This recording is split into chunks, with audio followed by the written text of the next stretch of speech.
할렐루야.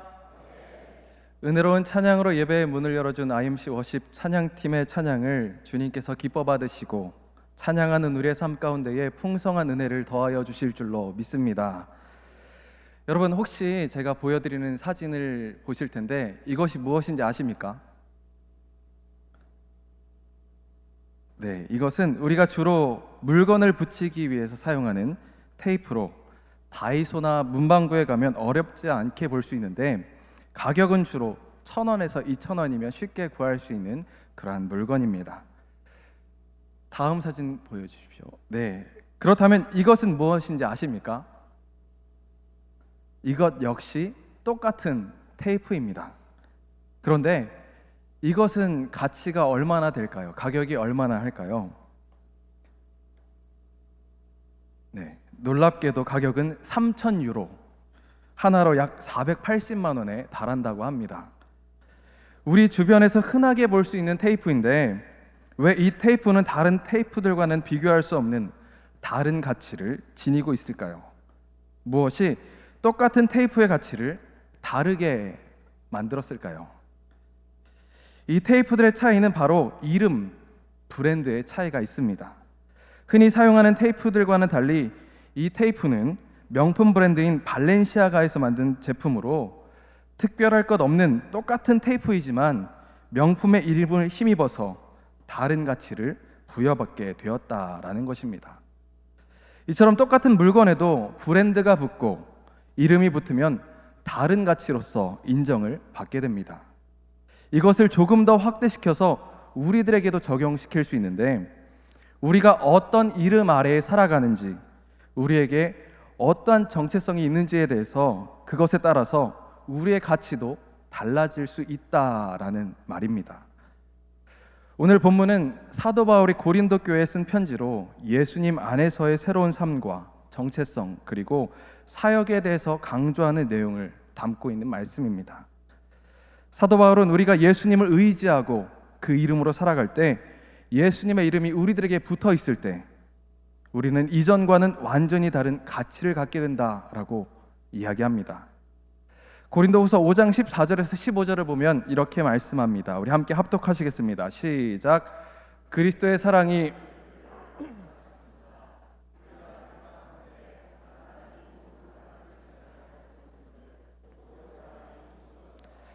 그가 모든 사람을 대신하여 죽으심은 살아있는 자들로 하여금 다시는 그들 자신을 위하여 살지 않고 오직 그들을 대신하여 죽었다가 다시 살아나신 이를 위하여 살게 하려 함이라. 아멘. 예수님께서 우리를 대신하여 죽으심으로 다시는 나 자신을 위해 사는 것이 아니라 새로운 삶을 살아가게 된다라고 이야기하는데 여기에서 다시는으로 번역된 마케티는 더 이상 무엇이 아니다라는 의미로 이전의 방식과의 단절을 이야기합니다.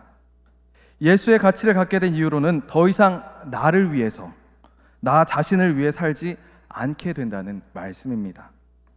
그렇게 예수의 가치를 입은 사람, 크리스천, 그리스도인, 예수라는 새로운 이름이 붙여진 사람은 어떠한 삶을 살게 되냐면 나를 위한 삶이 아닌 오직 예수를 위하여 예수의 이름으로 살아간다고 강조합니다.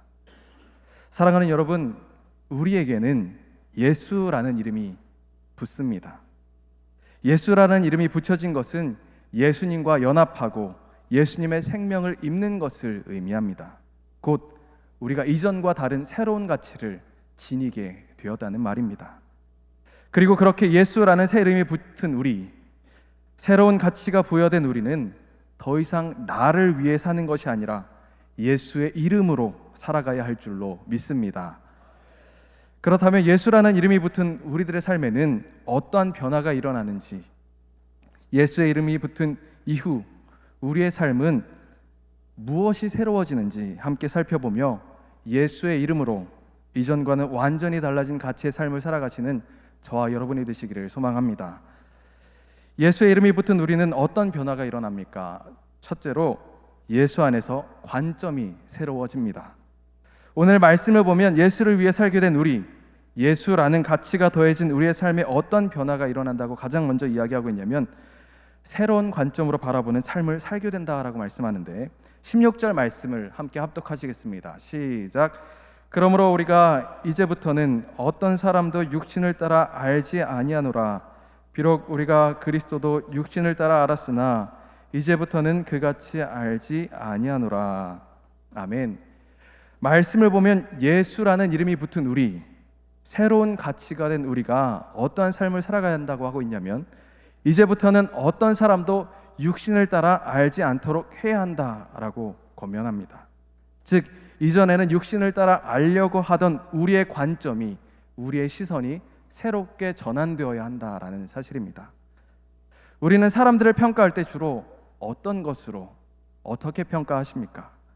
사람의 육신, 곧 그 사람이 보여주는 외형과 겉모습으로 평가를 할 때가 참 많이 있습니다.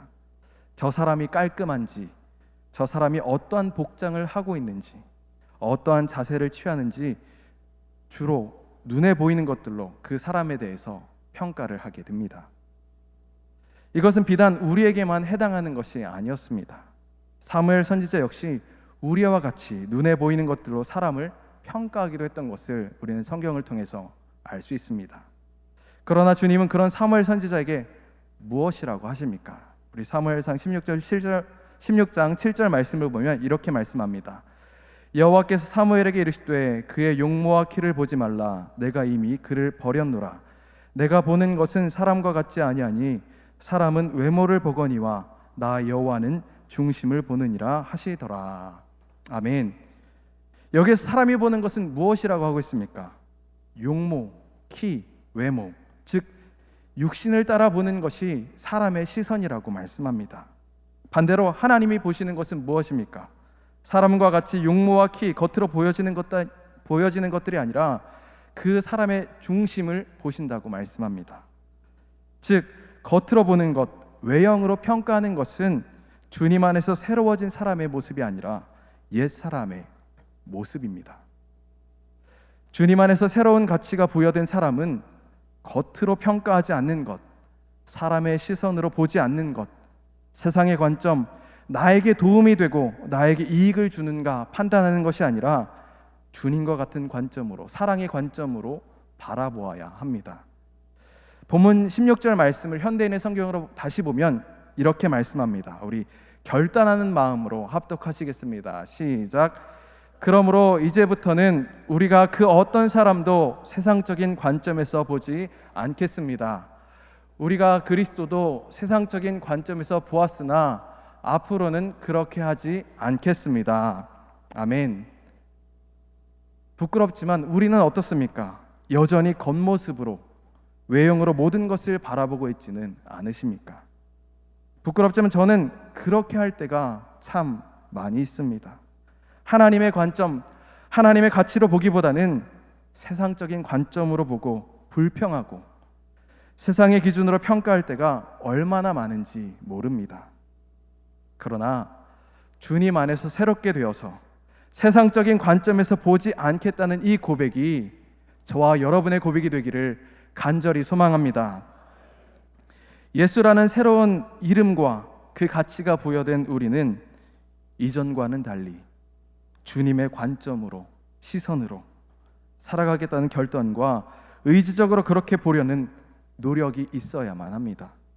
뿐만 아니라 예수님을 바라볼 때에도 세상적인 관점, 나의 유익을 위해, 나의 만족을 위해, 나의 필요를 위한 예수로 바라보는 것이 아니라 우리의 시각과 관점이 변하여서 나를 구원해 주신 주님, 나를 위해 십자가를 지신 그 예수로 바라보아야 합니다.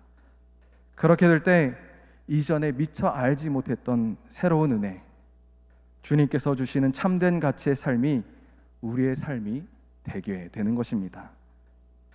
우리의 관점이 주님 안에서 새롭게 변화되어서 주님의 시선으로 세상을 바라보고 나를 구원하신 주님을 온전히 바라볼 수 있는 임마누엘의 모든 성도님들 되시기를 주님의 이름으로 축복합니다.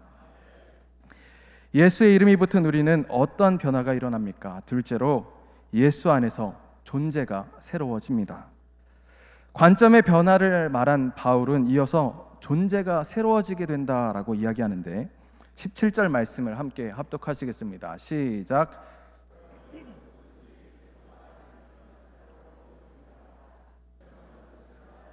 보라, 새 것이 되었도다.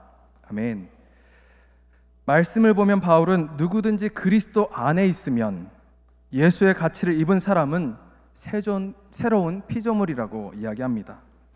여기에서 새로운으로 번역된 카이노스는 갓 만들어진, 사용하지 않은 것이라는 의미로 예수님과 연합한 사람, 예수의 가치를 입은 사람은 본질적으로 완전히 새롭게 창조된 존재가 된다는 것을 강조하며 이야기합니다. 이제는 우리가 예수 그리스도 안에서 새로운 존재로 거듭나게 되었다는 것입니다. 또한 이전 것은 다 지나갔다고 하는데 이것은 예수 안에 있지 않았던 자, 예수를 알지 못하던 이전의 삶은 지나가고 새 것, 이전과는 완전히 달라진 존재, 오직 예수로 살아가는 존재가 되었음을 선포해 주는 말씀입니다. 우리의 존재 자체가 새롭게 변화되었다는 말씀입니다. 이러한 말씀은 에베소서에서도 발견할 수 있는데 에베소서 4장 22절에서 24절 말씀은 이렇게 기록합니다. 함께 합독하시겠습니다. 시작. 너희는 유혹의 욕심을 따라 썩어져가는 구습을 따르는 옛 사람을 벗어버리고 오직 너희의 심령이 새롭게 되어 하나님을 따라 의와 진리의 거룩함으로 지으심을 받은 새 사람을 입으라. 아멘. 우리는 옛 사람을 벗어버리고 새 사람을 입어야 한다고 성경은 분명하게 말씀합니다. 이렇게 하나님 안에서 새로운 존재로 거듭난 자의 삶은 어떤 삶이라고 하냐면 이어지는 25절부터 32절까지의 내용에 기록되어 있는데 요약하면 이렇습니다. 제가 하얀색 글씨, 여러분이 주황색 글씨를 번갈아 가면서 읽도록 하겠습니다. 거짓을 버리고 참된 것을 말하라.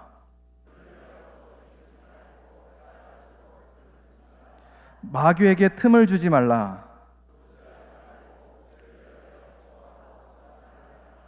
더러운 말은 하지 말고 덕을 세우는 선한 말을 하라. 악독과 노함과 분냄과 비방하는 것을 악의와 버리라. 서로 친절하게 하고 불쌍히 여기며 주님이 용서하신 것 같이 서로 용서하라. 아멘. 이 말씀에 빗대어 볼 때 우리의 삶은 어떻습니까? 하나님을 본받는 생활, 새로 지음을 받은 사람이 살아야 할 삶의 모습들을 행하고 계십니까? 아마 쉽게 그렇다고 말하기는 어려울 수 있을 것입니다. 저 역시도 때로는 용서하지 못하고 분을 참지 못하고 해가 지도록 품을 품을 때가 얼마나 많은지 모릅니다. 말로 상처를 줄 때도 있고 겉으로는 아닌 척하고 얌전히 있지만 속으로는 얼마나 많은 악한 생각을 하는지도 모릅니다. 어쩌면 이것이 우리들의 모습일지도 모르겠습니다. 이렇듯 새로운 삶은 우리의 힘으로 가능한 것이 아닙니다. 그런데 이런 우리도 새로운 존재가 될 수 있다고 성경은 분명하게 말씀합니다. 본문의 새로운 피조물, 새로운 존재가 되는 유일한 길은 무엇이라고 말씀하고 있냐면 그리스도 안에 있으면, 우리가 예수님 안에 있을 때 그러한 삶을 살아갈 수 있다고 분명하게 말씀하십니다. 다른 어떤 것으로 우리가 새로운 존재가 되는 것이 아니라 오직 예수 그리스도 안에 거할 때, 예수와 함께 연합할 때 우리는 새로운 존재로 살아갈 수 있다는 이 사실을 기억하시기를 바랍니다. 사랑하는 여러분, 더 나은 성도가 되고 싶으십니까? 더욱 주님을 닮은 존재가 되고 싶지 않으십니까? 그렇다면 예수 그리스도를 갈망하고 찾고 구하여서 예수님과 함께하는 삶, 예수님 안에 거하는 삶을 살아가시기를 간절히 소망하고 축복합니다. 그렇게 할 때 우리는 이전과는 완전히 달라진 삶, 주님에 의해 새롭게 빚어지고 재창조된 존재로 살아가게 될 줄로 믿습니다. 예수님의 이름이 붙은 우리는 어떠한 변화가 일어나게 됩니까? 셋째로, 예수 안에서 삶의 목적이 새로워집니다.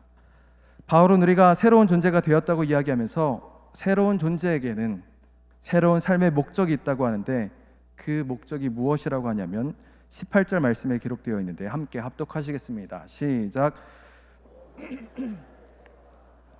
그가 그리스도로 말미암아 우리를 자기와 화목하게 하시고 또 우리에게 화목하게 하는 직분을 주셨으니. 아멘.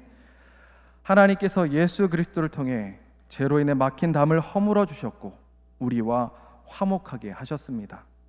우리는 예수님을 통해 화목을 이루게 되었다는 말씀입니다. 그러나 여기에서 끝이 아닙니다. 이미 하나님께서 이루신 그 화목을 누린 우리는 그 화목을 전하는 직분을 받았다라는 사실입니다. 20절 말씀을 보면 이렇게 말씀합니다. 그러므로 우리가 그리스도를 대신하여 사신이 되어 하나님이 우리를 통하여 너희를 권면하시는 것 같이 그리스도를 대신하여 간청하노니 너희는 하나님과 화목하라. 아멘. 우리가 예수님을 대신하여 사신이 되었다고 합니다. 여기에서 사신으로 번역된 프레스비오는 사신, 보냄받은 자로 활동하다, 메시지를 전달하다라는 의미입니다. 우리는 예수님을 대신하여 보냄을 받은 자가 되었다는 것입니다. 우리는 이미 하나님께서 이루신 그 화목을 위해서 화목을 전하는 자로 세상에 보냄을 받았습니다. 이제는 각자의 자기의 목적을 이루기 위해 사는 삶이 아니라 나의 세상적인 목적이 전부인 것으로 살았던 그 삶이 아니라 주님 안에 있는 우리는 새로운 존재가 되었고 그 화목을 전하는 존재로 부름을 받았다는 사실을 기억하시기를 바랍니다.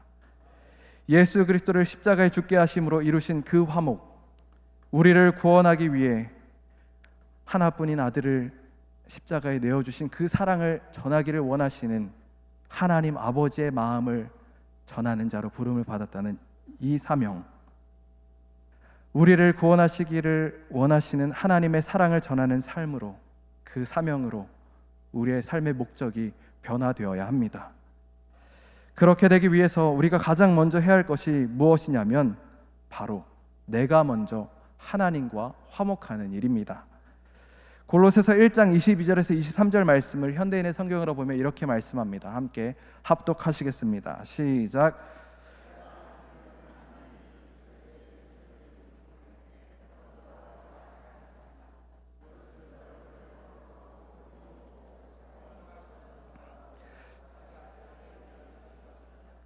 만일 여러분이 믿음에 굳게 서서 여러분이 들은 기쁜 소식의 희망에서 흔들리지 않는다면 그렇게 될 것입니다. 이 기쁜 소식은 하늘 아래 모든 사람에게 전파되고 있으며 나 바울은 이 기쁜 소식을 전하는 일꾼입니다. 아멘.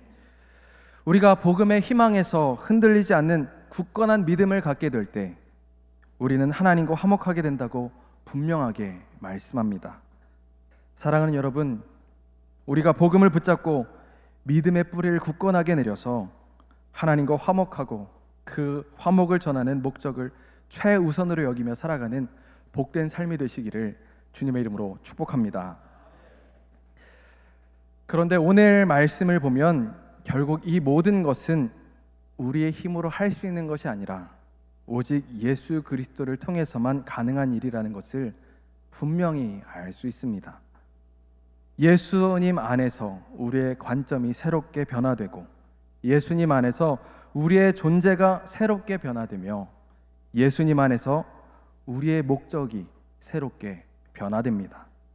즉 예수 그리스도가 우리의 삶의 가치가 되고 예수 그리스도와 함께 연합하여 그 이름을 위한 삶을 살아갈 때에 우리는 이전과는 완전히 달라진 삶, 새로운 가치로 살아갈 수 있게 된다는 말씀입니다.